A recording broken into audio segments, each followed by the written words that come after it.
I am Dr. Rachel Matthew, the founder of All Things Women, and today we have a new type of series called Vibrant with Friends. So I have currently 5 friends with me, actually 4 friends with me. They're going to introduce themselves in a few seconds, but in this video, we'll be discussing birth control, aka contraception, and all the things that go with it. All right. So without further ado, I'm going to allow my friends to introduce themselves, just to say their name and one interesting thing about them, and then we get into the discussion. My whole government name is Anna Marie LeBlanc, minus the middle name. Anna's fine. I live in Trinidad now. I grew up in Dominica. It's the best place ever.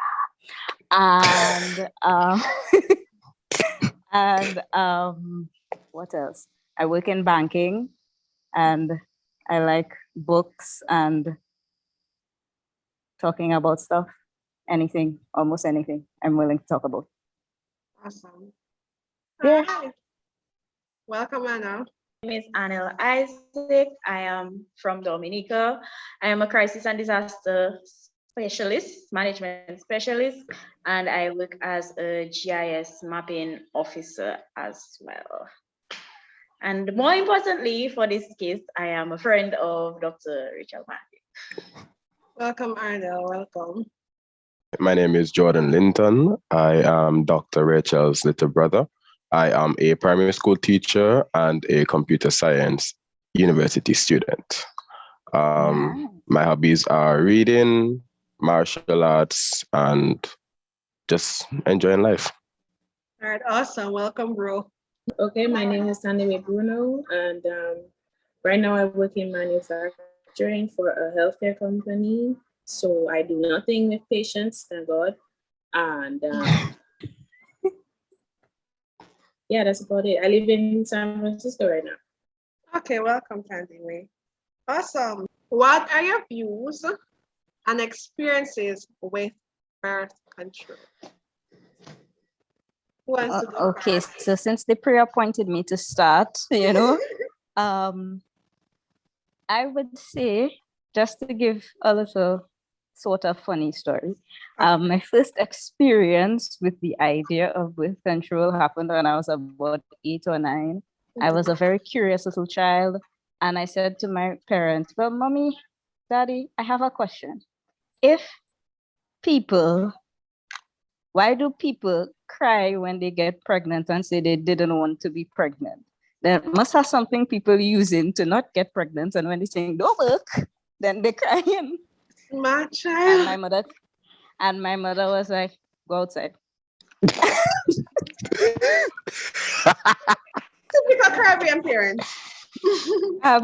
So, I decided to go to the library and all of that good stuff.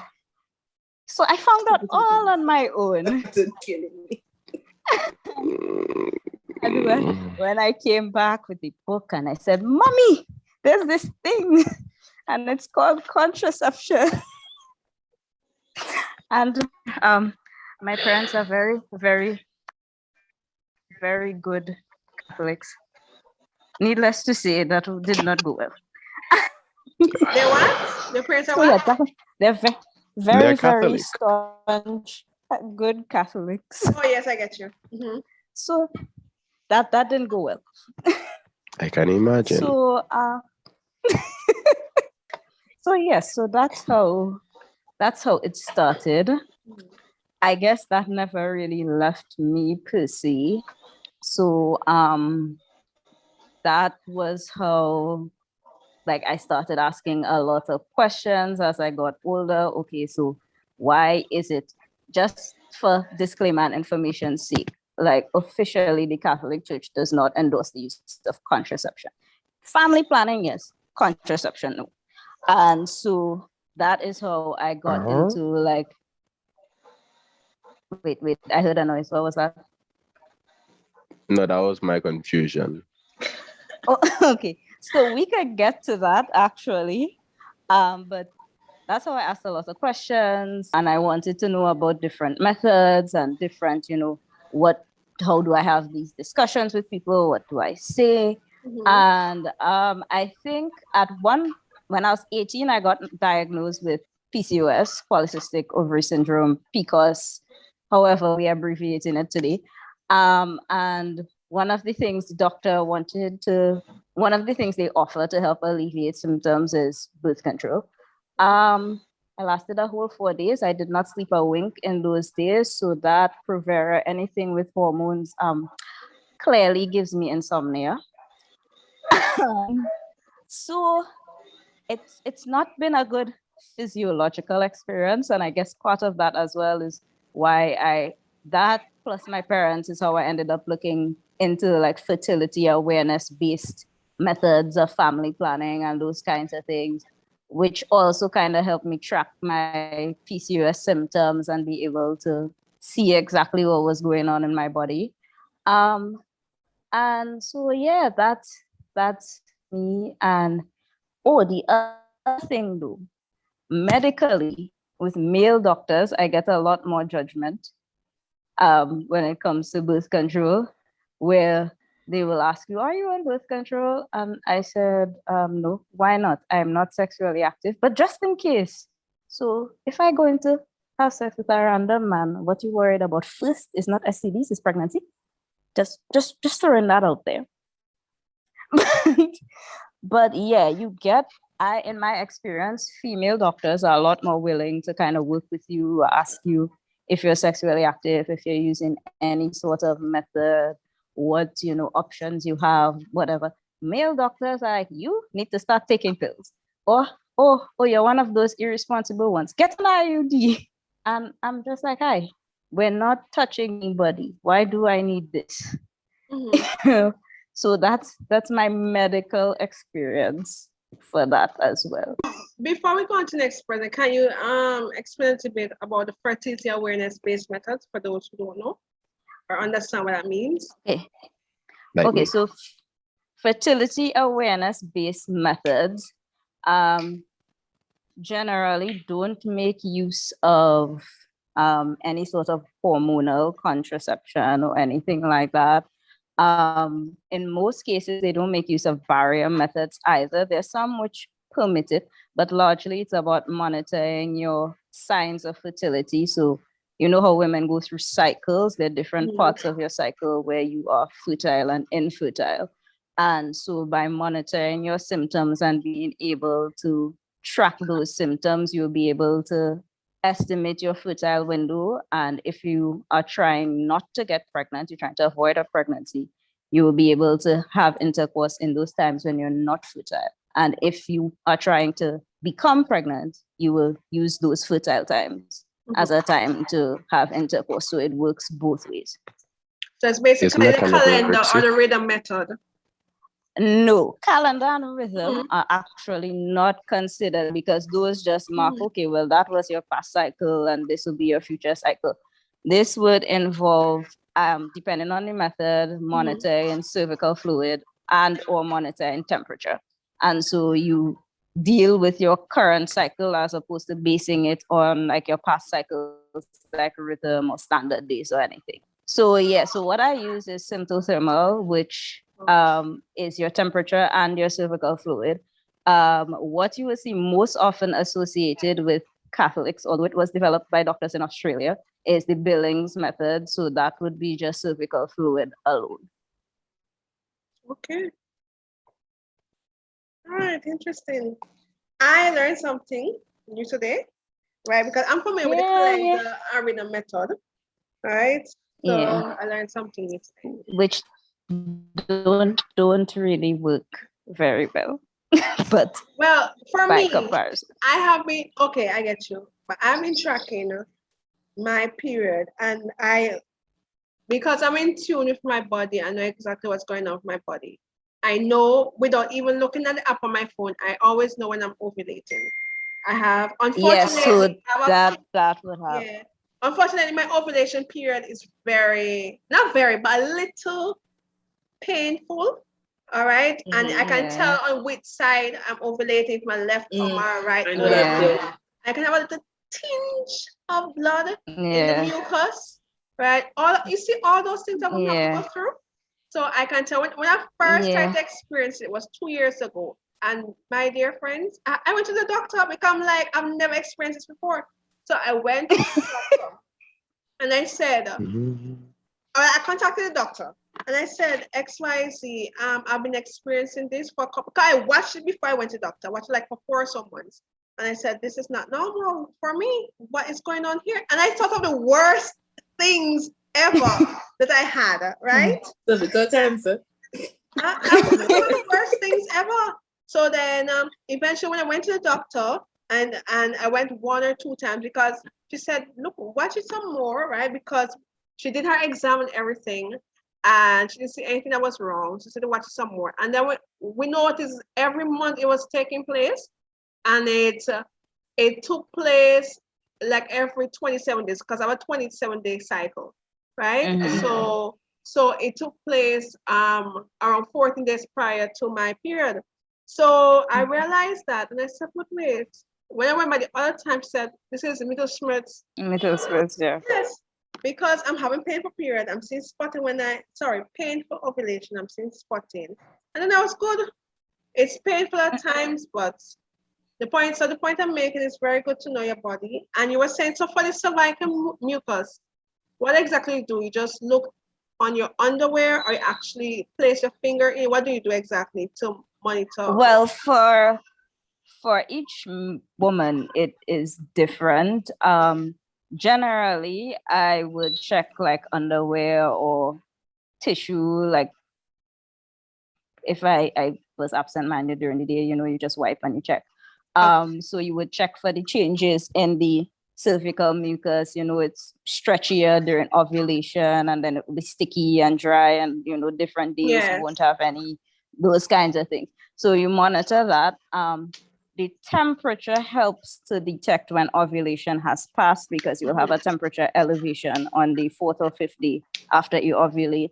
So I have a fancy little chart thing on my Kindara app where I fill all of that in. So it does up some lovely little charts like spreadsheets for me.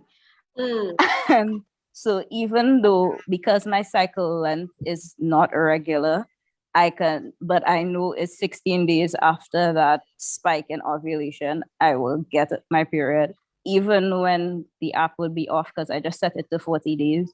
I could count it off and be like, okay, tomorrow. And then once I see that temperature drop when I get up in the morning, I'm like, okay, yep, this morning. So I just pop up that menstrual cup up there and I go about my day. Okay, that's another thing we need to talk about in our next video is period products. Yeah. Anyway, Oh, Lord. yeah. Lord. Another thing I like to talk about. Sorry? Oh, Lord. She likes to talk Another about thing. that. She enjoys talking about. No, Yeah, but I got like Yeah. 4 people to buy cups and I'm very happy. that's I good. don't know about the copper. I don't know. I don't know how I feel about. I'm I so don't know. used to pads, so I don't know if I'll be able to get used to something else. Because even the first I few feel like the months, cup gonna hurt me. It won't hurt The you. cup is a It bit won't much hurt you. for me. Well, okay, when you reach to me. all right, yes, anyway, go ahead. You're next. What is your experience and your views on birth control? Well, I have PCOS, same as Anna Marie, but I got diagnosed when I was 22. But I always had painful periods to the point I will never forget when I was in first form and Miss didn't let me go home because I had painful period pains, and she told me that Jesus suffered more. So Oh my I never got God. to go home. Jesus, what? Jesus Suffered just more. suffered more. I That's will so never insensitive. forget that. Wow. Very. I used to get it really bad, like really bad. Like I couldn't walk, I Yeah, used to I vomit, remember. everything. And then when I came up here to go to college, I used to be on birth control before, like when I was 16 around that time, because the doctor told me, oh, just give you birth control. But it never helped. It never helped. So like a year later, I got off of it. When I came up here, I was never on birth control. And then when I was 22, my period it just didn't come. And I wasn't having sex at that time. And I was afraid. Like, I was scared. I didn't know anything about PCOS, anything about that, like, at all. And then I went to the doctor and he looked at me and he's like, oh, so you have insulin resistance, you have PCOS. I was like, what? Then he just handed me birth control. He's like, that's what you have to take. And then from since then, I've been taking it. But when I started taking it, he gave me like a generic one. And I used to throw up. I used to get sick. I used to have painful ovulations, everything. And then, and I went back to him, he told me, it seemed the way that I'm so nauseous, it means that my estrogen levels are too high, and the pill is giving me more estrogen. So it's making me sick. So then I had to go on a low estrogen pill. That never helped with the pain. It just made my period come regular. I could never help with any of the symptoms, the weight gain, the tiredness, the great, like your brain sometimes Yes. like you just don't want to do anything.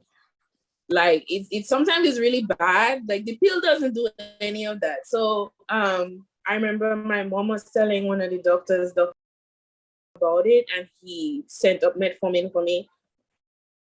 It just made my period come. That's it. Like, it didn't do anything. So recently I was living with my boyfriend, so I was like, oh, I have to be on birth control anyway because I don't want to get pregnant. And so I was just on it, not really knowing about my condition until like a year and a half ago, when I started actually researching about it. Because like every other doctor is like, just take birth control, it helps with your ovulation, it saves your eggs, when it really doesn't. It does nothing. It doesn't do anything when it comes to that condition. Like, I understand why people will take it. I'm not saying don't take it. That's not what I'm saying. I'm not Anna Marie. I mean, I'm not a very good Catholic. Maybe I should say that. But I'm not saying you shouldn't take it. I'm just saying you should get those that work for you. I am not all for hormonal based what do you call it, birth control. The hormonal one, I'm not for that, but all the others I'm okay with. So I just got off of it, and I just started reading up about my condition, reading up what I need to take for my condition. And so far I noticed, because I was on it for like a year straight, so far I noticed I have a 34-day cycle now. Okay. So it is fairly regular since I've been off for the birth control, because I was like, my main concern is that I will not ovulate, because what I have read is that the hormonal birth control sometimes can give you a false bleed, so that you think you have a period, but you really didn't ovulate that much. So that's why I'm really not for this hormonal birth control. I'm not trying to say it's the devil, but it's devil just a little bit. So I mean, that's my experience with it. It doesn't really help any of the symptoms. It just helps with the birth control part. It doesn't really save your eggs. You don't have fertility for longer. It doesn't help with fertility. Every time, the other day I just went to the doctor, a cardiologist, and he told me, oh, you're not on birth control? Oh, you just need to lose weight. Oh, and I was like, okay. And I just left, because you just giving me the same rhetoric that everybody else does, all the other doctors does. And it's like, you're not really helpful in any way. It's like, oh, why are you not on birth control? Because I don't want to be on birth control. And I'm so glad that I took the opportunity when my boyfriend left. Not like leave me, but like left. Yes. Your partner. Make it clear, girl. Make it clear. When my boyfriend moved out, to go off of it, because it's like, okay, well, I'm not having sex, so now it's the time to actually figure out what I need to do so now I've been cycle tracking and all of that. And now I know we haven't got to the discussion of like partners or anything, but the other day we had a discussion about condoms, and he doesn't want to use condoms, and that's a whole different topic of discussion. So I have a question. Which I can relate to. So I feel you go. I just have a question. Rachel has Anyway, a before you question. go ahead, Arnell. Before you go ahead, I have a question. what could the doctors have done to make the diagnosis of PCOS more bearable, or make you more knowledgeable on the conditions? What? Well, Mhm. no, continue. Sorry. Oh, I was telling you to continue. Your Go ahead. question. I finished the question. For one, a lot of doctors don't know what it is.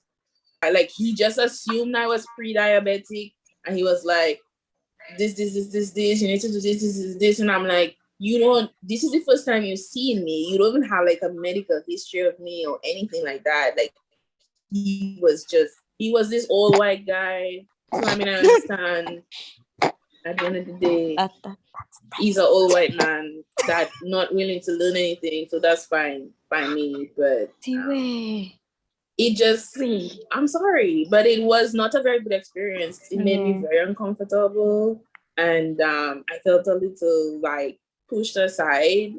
Honestly, this is not my first experience I've had with a doctor, like, because a lot of the male doctors, like, they say they're gynecologists and they specialize in that field, and yet they're not even willing to find the information. Like, they're not even willing to find any other ways to help you. It's like, okay, I'll just give you birth control and then come back when you want to get pregnant and I'll just give you IVF. No, like, sometimes people can get pregnant naturally. Like, at the end of the day, not everybody going to have the same type of body. Not everybody have a 28-day cycle. Not because your cycle longer doesn't mean you're not able to produce viable eggs. Like, I'm just saying, my experience with doctors have been horrible when it comes to this type of condition, that they don't have a lot of knowledge about it. Like, you need to have some knowledge about it.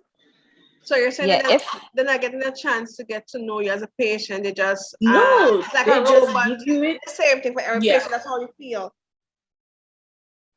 Yeah, just give you birth control and here you go. My experience, what I can say though, this is a nice shout out to Dr. Blah, Dr. Ruby Blah. I had the absolute best experience with her, with the whole diagnostic process, and with, when I told her, look, I really can't sleep on these pills. I really can't sleep on the peripheral. And she was like, okay, let's see what else we can do. Okay, this is something doctors don't have a lot of information on. Let's see what we can do this way. Let's try this supplement. Let's do things. Tell me how it goes. Call me. Let me know. Email me. Whatever. I had and I find with female doctors, I get that kind of experience. Like, I've learned for those things, don't go to male doctors. They really, don't go to male white doctors. And I can't just like broad stroke this and say all male doctors are bad or whatever. I had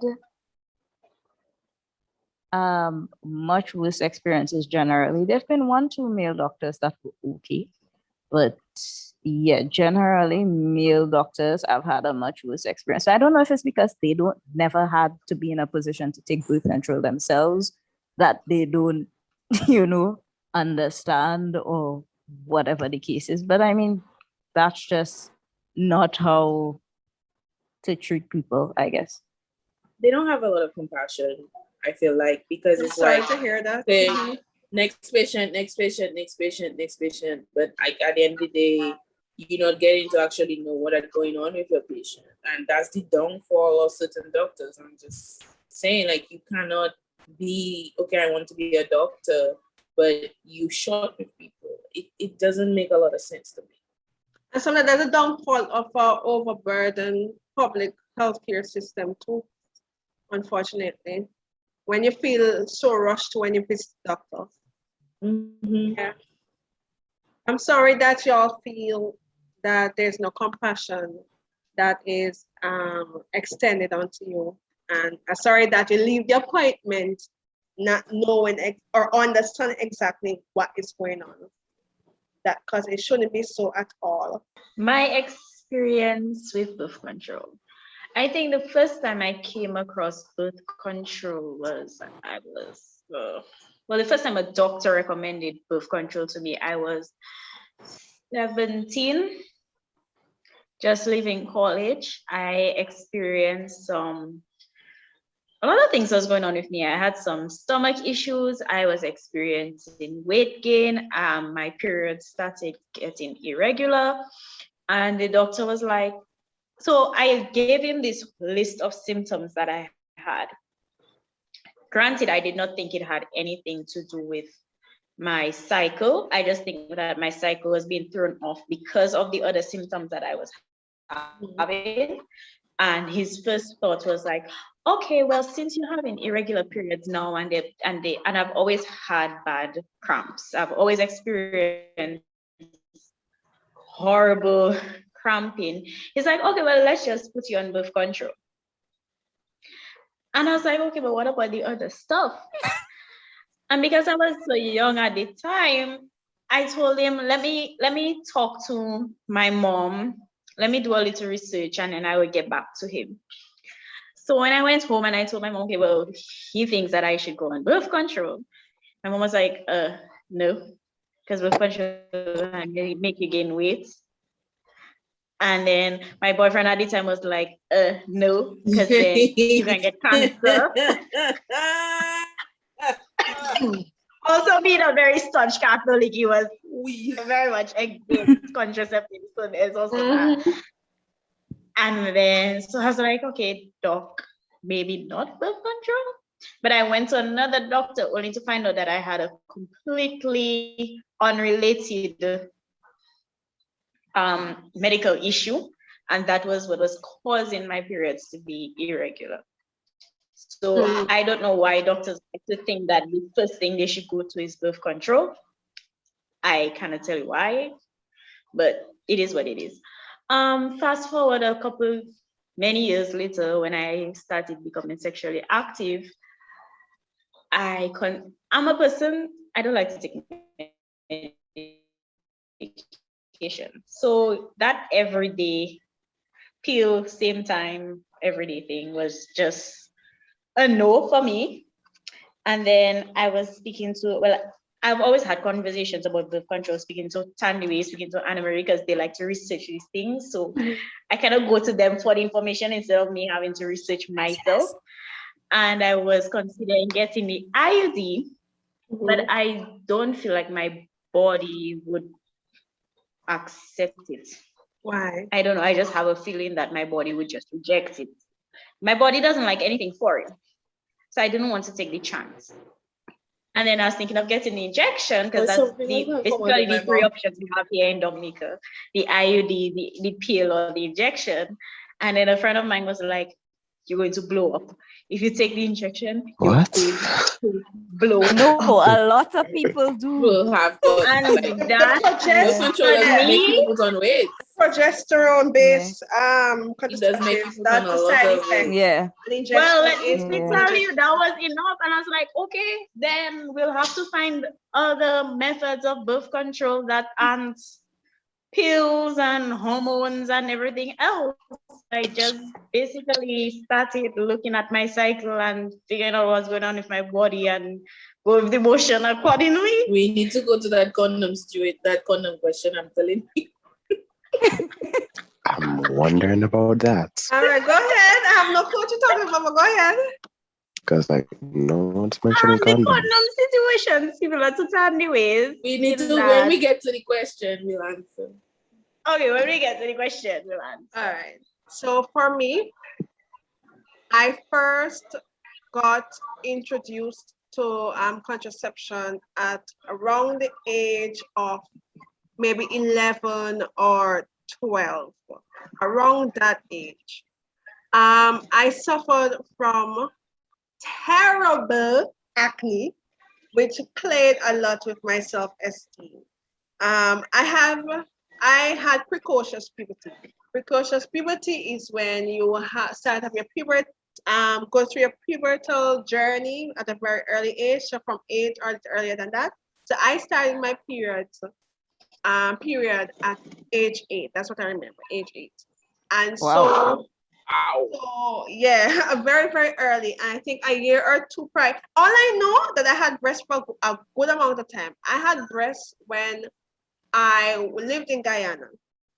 And when I moved from Guyana, I was maybe had I was 7, just turned 8 years old.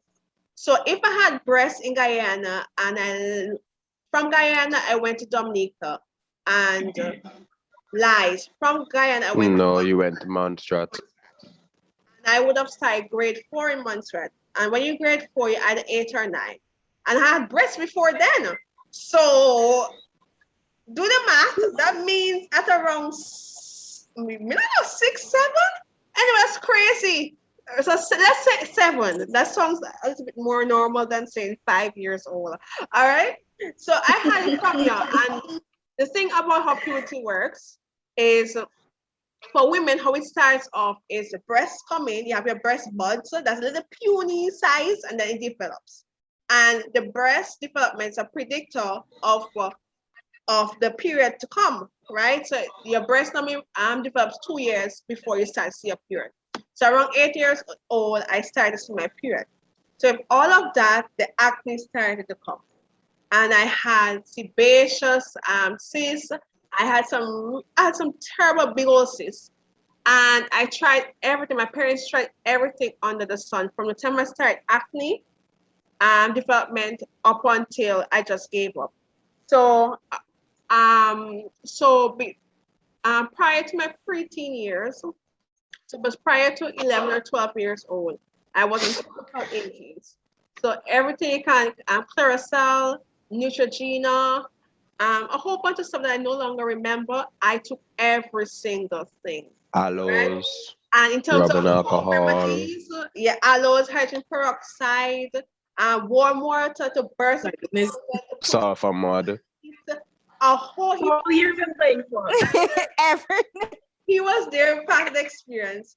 And the How's reason everything? why I was so, when my parents and I were so aggressive is because I got teased a lot because of the acne. So the last straw was 11 or 12 years old after trying so many things. And there came a point I almost had surgery. I had a big old cyst and it was so huge and it was there for months upon months. And the doctor said, I remember the doctor said that he could do a little surgery to remove the cyst and its cyst wall, but it will leave a scar on my face. And I'm too, he said, I'm so pretty, you don't want to leave no scar on my face. And that's the first time actually somebody outside my parents called me pretty. I was like shocked, like I am pretty. Anyway, going past the point. So that I 11, called you pretty before then. anybody outside my family, sorry, family. And That's so, what we do. all right, so then 11, 12 years old after going through so many things, and the teasing was getting terrible. At that time, I was in Montserrat. The teasing was off the chain. I couldn't take it anymore. So one summer, when I came down to Dominica for summer vacation, because I didn't live in Dominica at that time, I went to a doctor and he suggested birth control. My parents thought about it and we started the birth control. That entire summer, I couldn't eat. I vomit every single meal under the sun. I couldn't eat, I couldn't sleep, I couldn't do nothing. And I remember we were heading back to Montserrat. That day, my mom took her time and she fed me oatmeal porridge because I couldn't eat any solid anymore. She fed me oatmeal porridge. Guess who vomited up right after I got the last spoon of oatmeal porridge? Me. And that was it. Mommy said, that's it, that's it. No more, no more pills for you. I'm surprised she So like lasted all the I whole had was to summer. make that oatmeal. Huh? I am surprised she lasted the whole Mommy, summer. mommy there feeding me for an hour, maybe I took an hour to eat that oatmeal. Mommy said, no more. I ain't doing my child that anymore. I done. No more pill for you, baby girl. I can't stand to see you suffer like this. And that was it. And that was my introduction to contraception. I don't think I knew anything about contraception before then. The thing is that I know for sure is that Rachel Matthew is not going on any hormonal birth control because of my experience. That I know for sure. I'm going by my experience. Some women, some of the patients I've encountered, they are fine on hormonal medication. That's good for them, right? But for me, because of my experience, It also made, I forget to say, it also made my periods irregular and heavier. That was my experience with birth control. Other persons is different, but that was how my body reacted. My little body, my little preteen body reacted to the contraceptive pills. And that's, yeah, so that was my introduction and my experience to birth control. I definitely know I don't want to be on hormonal pills. Even when I think about it, like if I was to go on some sort of birth control in the future, what on God's creation would I go on? And the only thing I can think of that I might possibly go on after having baby number one, maybe it would be with a cup of tea, right? So I think it's a cup of tea. Cup of tea has no hormones in it. Okay, and that's a big maybe, right? Because I track my periods very well, my menstruation very well. I think it will go well, but if push to come to shove, it might be the cup of tea, and that is it. So that's my experiences. That's my opinion as a person who has experienced contraception. But as a doctor, I will read through everything and whatever you choose based on what I advise you, sure. And if that doesn't work for you, you can always come off it and we try something else if you really want to be on some form of birth control. But that's what I normally do when I counsel patients on birth control. I go through the entire line.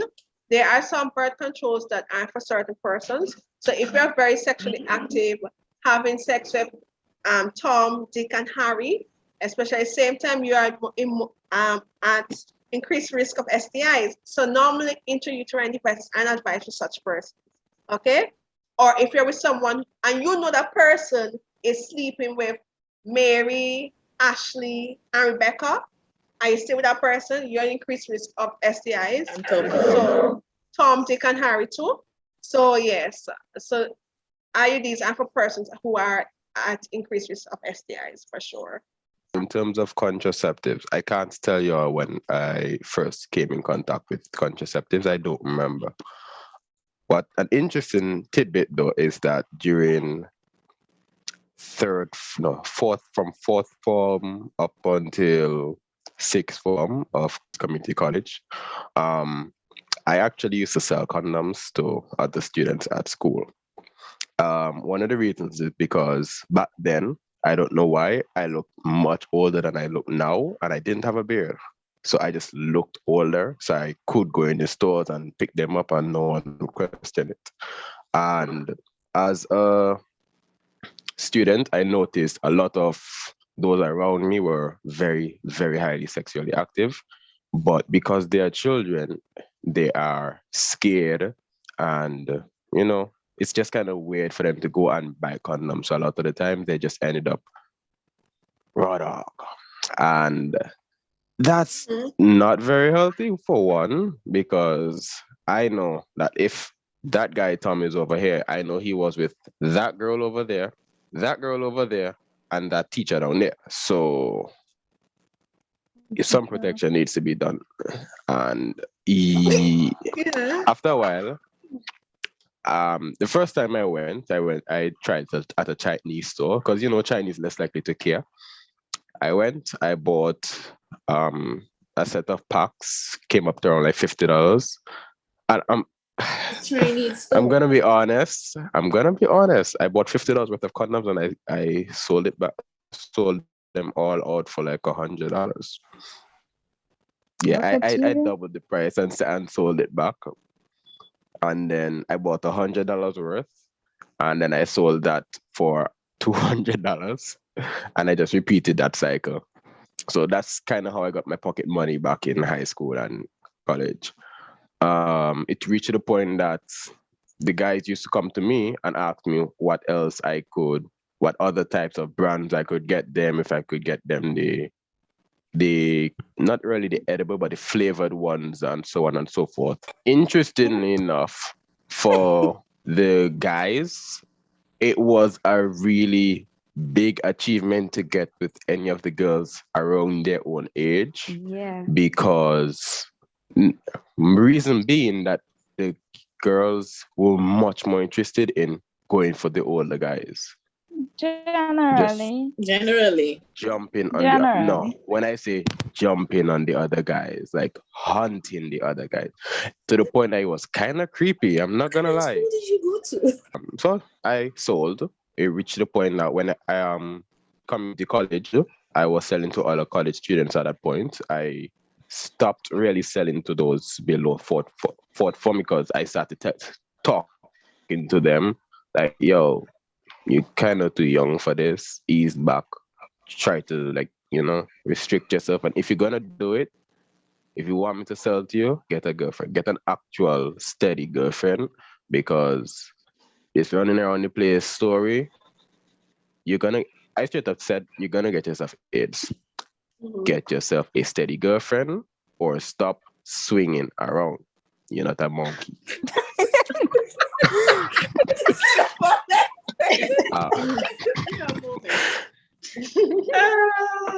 Just want to ask. yeah. Okay, let me make it funny. Sorry. Yeah, ask. Go ahead. No, not ask. A statement I want to make. I think one of the reasons why young, like teenagers, end up seeking help from other teenagers, it's because the adults, whether young adults or older adults, are so hush hush about sex, right, and about everything related to sex that they're left to handle it on their own with each other. So imagine, as I said in a previous video I made some weeks ago, imagine you can't drive and you're going to another person who cannot drive, and the two of you are trying to sort out how to drive this vehicle.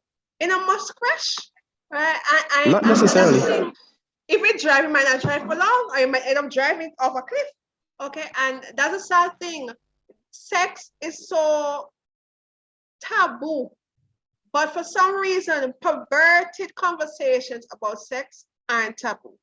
What I mean to say is like Are not. perverted versions, like in the form of songs, in the form of even Innuendos. conversation, innuendos, they're openly. But let me want to have a healthy conversation about sex publicly. And like, you're that type of girl. It's casted out. I'm a outcast now. Right? And that's what I don't get. Yeah, And that's one of the purposes of this forum. Well, in those case scenarios, it's more like, okay, when you use innuendos and songs and whatnot, at the end of the day, you can just pass it off as you're making a joke about, you're just making conversation.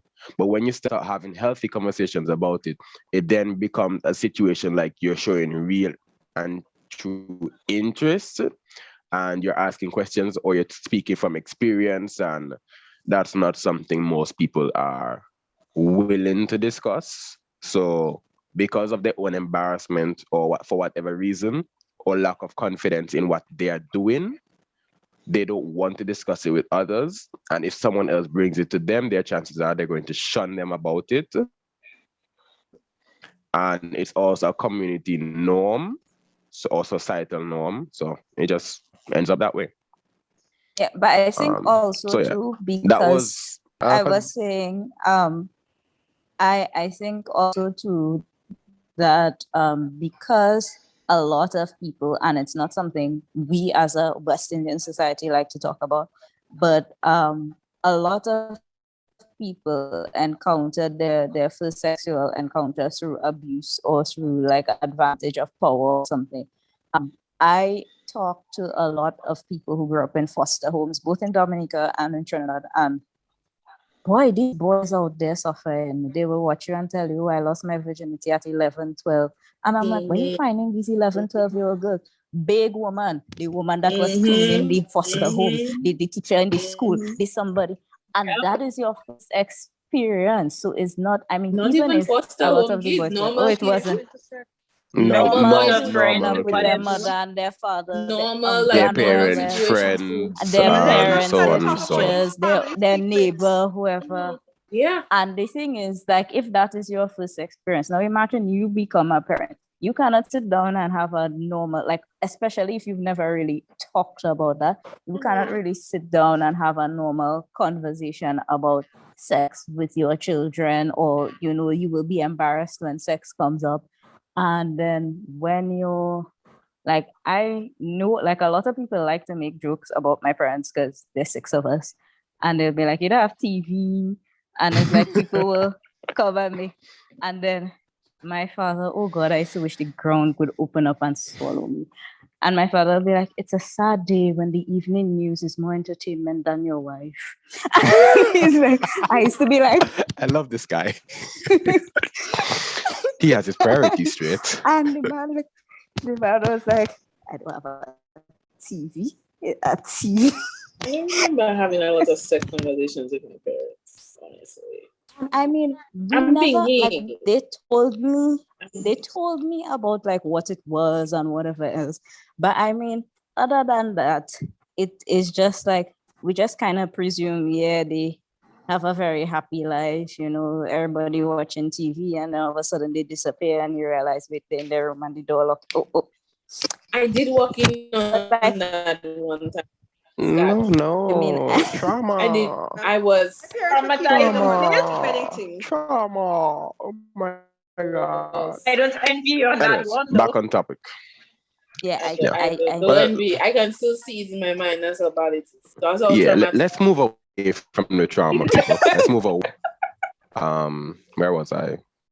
You were talking about I'm basically I said how I came across condoms. Yeah, from that now. In terms of the birth control pill for my partner, I was more or less her first real partner. So when we just got together and we became more or less active, or we not even became active, we considered becoming active. One of the two things I sat down and we discussed were contraceptives and also getting ourselves tested, regardless of anything else, regardless of whether you actually had any experience beforehand. Personally, I'm of the mentality that if we're going to be doing something, let's make sure, for the sake of surety, that both of us clean. yeah.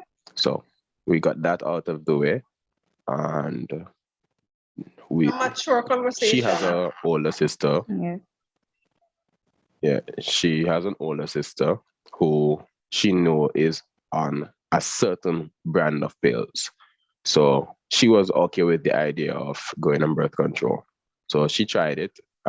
She was on it for give or take 5 months, maybe less, maybe more. I'm not too sure.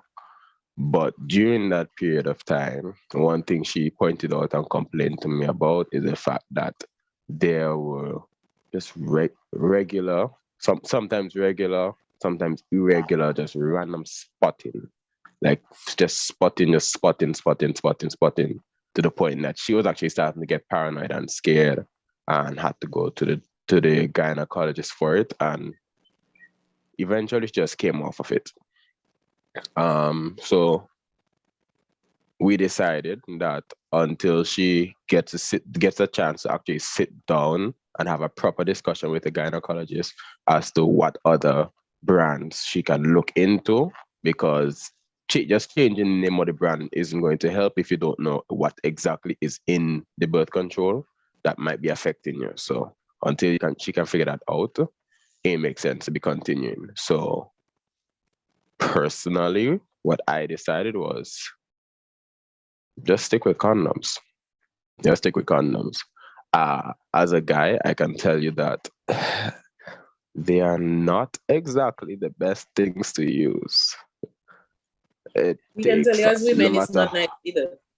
Yeah, it's not exactly. No matter how thin, it's not the same. Not the same. Okay, now. Oh Lord. Anyways. It's true, Anna. It's true. It's Anna, not the same. it's true. It's not the same. Okay, No, a bit of personal I information did. that I have no reason to put outside. I don't know why I'm still going to do it, but hey, Again? personally, depending on the mood or the level of excitement, or just basically how horny I am personally, if I put on a condom, I'm gonna go soft. That's a And common I will. complaint I hear. That's something that has happened I've to me. never heard that I'm- complaint before. I've But Sometimes quite a lot of guys I do Yeah. just that. know that guys don't like it, That but I happened to never me knew that that was personally. actually. So, Because Yeah. okay. It's because at the just end of the the day, feeling of this. yeah. With how the penis works, as much as the real sensitive parts are actually just basically the head, the shaft doesn't have that much feeling. But putting on a condom, it's always going to, no matter how thin it is, you're always going to have a lot less sensitivity. A lot less sensitive. You don't. Sometimes you don't even feel yourself enter. So what's the point? Um, Yeah, I heard one of my friends, one of my male friends, I like we were having discussion like a group of us, and he was saying like they're more or less contusions, like it's not a smooth surface, it's not like no. the whole penis. So when you put on this kind of smooth silicone thing over Oh, it, it's definitely not it's like smooth. throwing a sheet Yes. over everything, and it just like everything just goes dead, and they're like, nope, that's not what's supposed to be there. Yeah, and, yeah, and so that's how he described it. yeah. It's like So we basically can just like jump how right into in the conversation. Yeah, like in it already. well, yeah, but just like how the inside the vaginal walls there are bumps and so on around the rim of the head, there are also bumps for guys, and just underneath the back where the kind of a vein is. I don't know how to describe it. I don't know the names of the male parts, but those areas, especially the bumps, they really are the most sensitive parts, especially the line, the vein, whatever it is that's behind there. And when you put on a condom, you tend not to feel. So sometimes, even if you're fully erected and you have to put on the condom, you go inside. Let's say your regular time is, let's say, of straight full intercourse. It's going to be like, let's say your regular time is 3 minutes. Chances are, if you last with the condom, it's probably going to take you an extra 2 minutes, carrying you up to 5 minutes. So I can tell you for a fact, certain guys they like wearing condoms because it extends their time.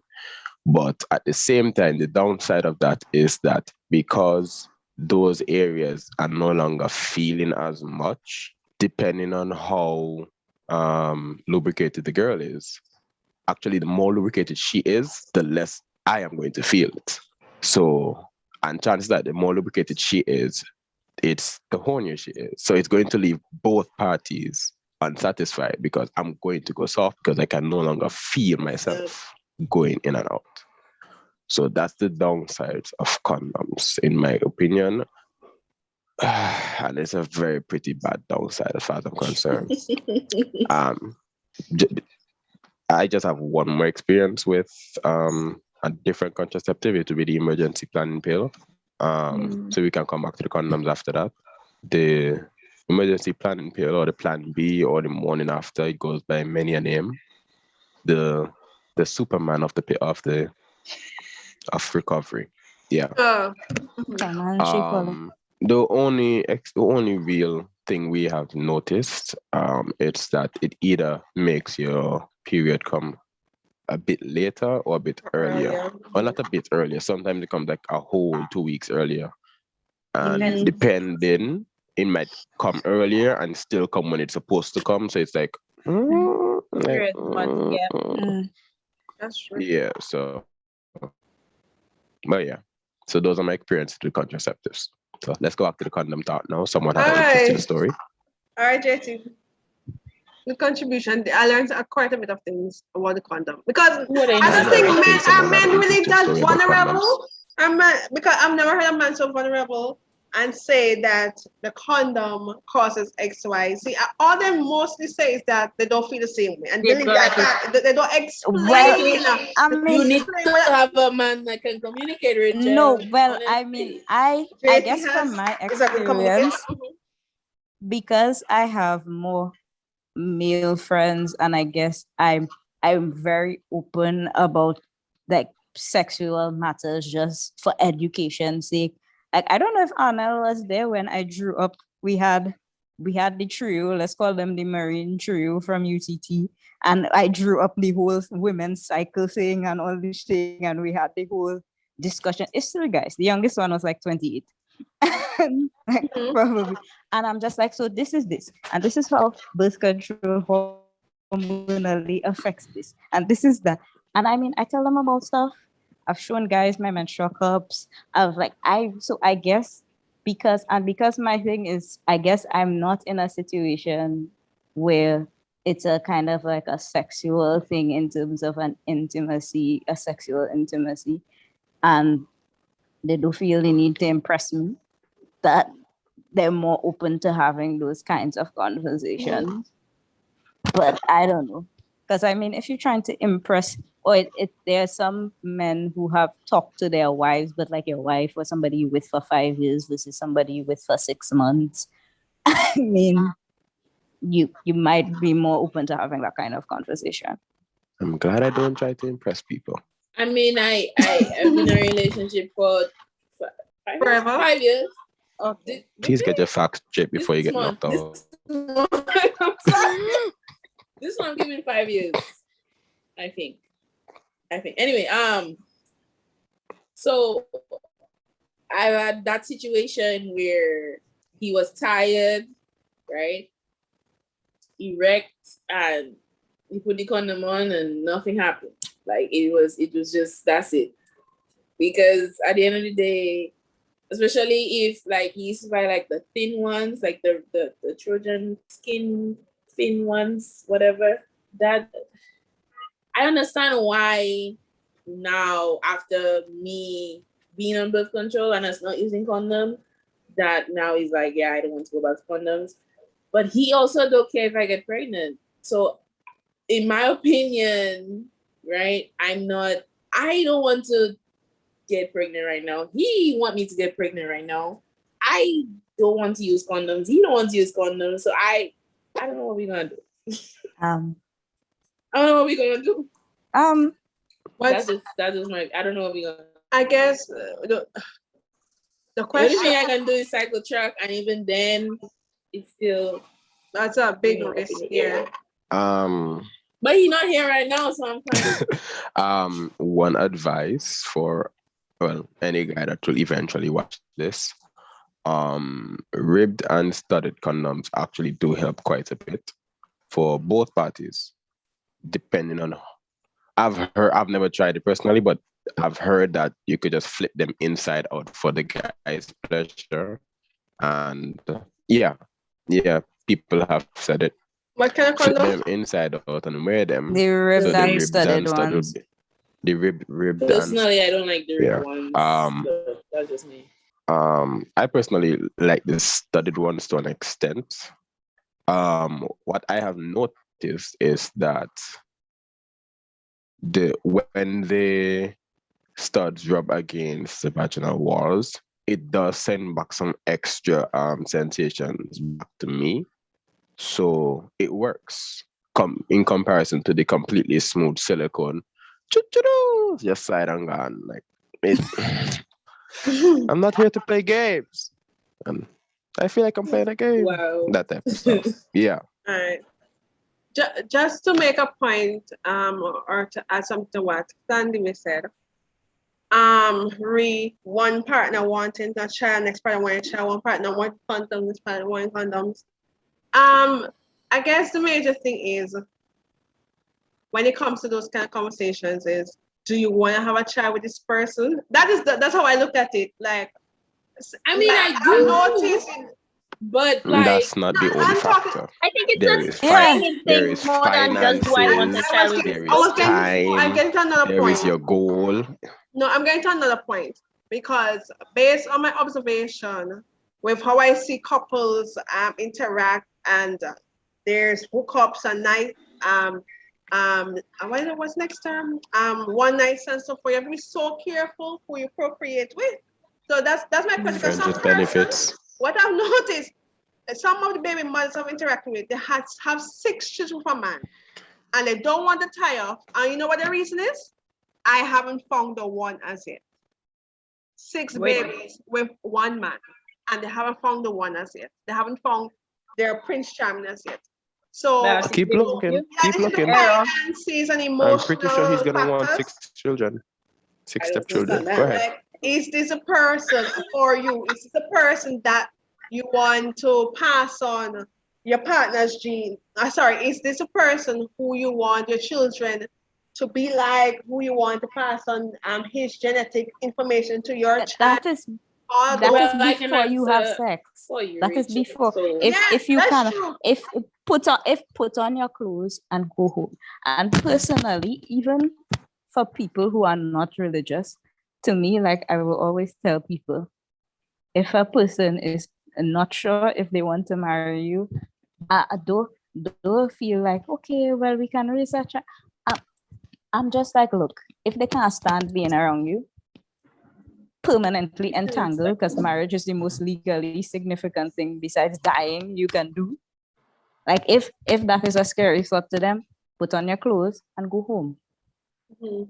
I mean, Because I that I that somewhat person, agree. I tend to agree, but then well, Rich, I can answer your question. I understand. I agree. I do see myself having kids with this person, right? Mm. But you know, there's always like an ideal thing in your head, and he won kids yesterday. I'm good with not having them right now. But I think the condom situation would be, I guess, because I don't really like to go on plan. I would really like to take plan B either, because that does mess you up a little bit too. It does make your period come late. Sometimes you just bleed for like you spot for like a long period of time. And plan B is really for emergencies, not to be taken over and over and over and over. Right. yeah. I mean, I've taken it a couple times, but let's not go down that road. I don't know. I feel like that's the thing. Like, it's a conversation because like going back to condom, kind of like it's a little exhausting. Like, you have to be responsible. You have to remember to put on the condom. Like, it's a lot of like you have to like you in the moment, right? And then you have to stop, put on the condom, and then get back to. That's where foreplay Sometimes comes that in. had to do. Sometimes that had to do. Sometimes that frustrating to do, especially when the condom wrapper don't want to open. Like, I'm just saying.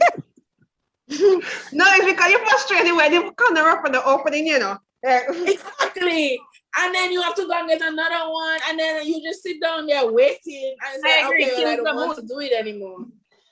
It kills the mood. It I agree. does. But just a reminder though, even though you're on other birth control methods, the condom is the only one that protects against STIs. Not saying that Right, not saying your partners them doing things, but I you have to be understand wise that as women, completely. you know, you never know. I understand that completely. That's why I agree to get tested, Be wise as men because I as don't well. know You what don't know you're what your doing. lady's been doing behind your Fair I back. don't know point. what you're doing. Yes, JT, that is true. I've I heard agree. That's why you some need to get tested stories. regularly. Yeah, you Mhm. gotta get tested regularly, because I don't know what you're doing. You could be doing something I don't know. Just going to Arnel. Arnel wants somebody condoms, and we can move on to the next question. I think we've covered some of these next questions I have, but you wanted to make a point about condoms? No, well, my point is basically exactly what Sandy said. In terms of it can be cumbersome sometimes, and also not most, but a lot of men that I have spoken to or interacted with do not like to use condoms. I know some that swear by it religiously, like they would not have sex without a condom, and I know some who are like, I rather not, especially if they are in a relationship with you. If it's a one-time thing, then that's a different conversation. But I'm talking about people being in a committed relationship, they really rather not, especially if it's a case where, okay, we're both tested, we know our status, and we're regularly getting tested and whatever the case may be.